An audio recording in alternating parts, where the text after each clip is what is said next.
बिस्मिल्लाहिर्रहमानिर्रहीम। अस्सलामुअलैकुम। आप देख रहे हैं 1 बाय 1 न्यूज़ HD।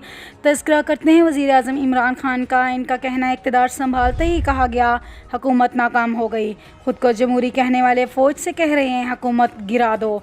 मुल्क में हर जगह माफियाज बैठे हुए हैं। इन्होंने कहा कि इनकी कोशिश ये है कि हुकूमत फ़ेल हो।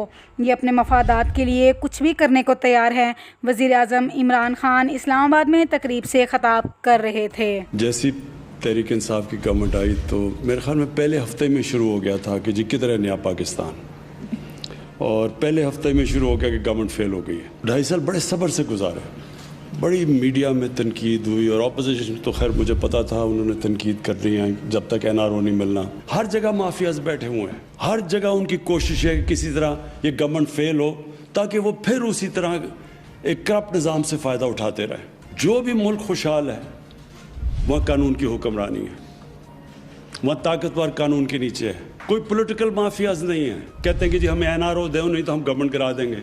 फौज को बुला रहे हैं कि फौज आके गवर्नमेंट गिरा दे। अपने आप को डेमोक्रेटिक मूवमेंट कहते हैं, फौज को कह रहे हैं कि गवर्नमेंट गिरा दो, क्योंकि उनका सारों का मकसद अपने इंटरेस्ट प्रोटेक्ट करना है।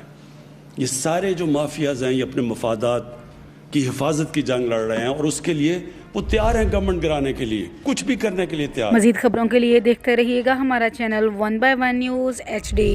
ताज़ा तरीन अपलोड्स की नोटिफिकेशन हासिल करने के लिए हमारे चैनल को सब्सक्राइब करें और साथ में दिए गए घंटी के निशान को दबाना ना भूलें।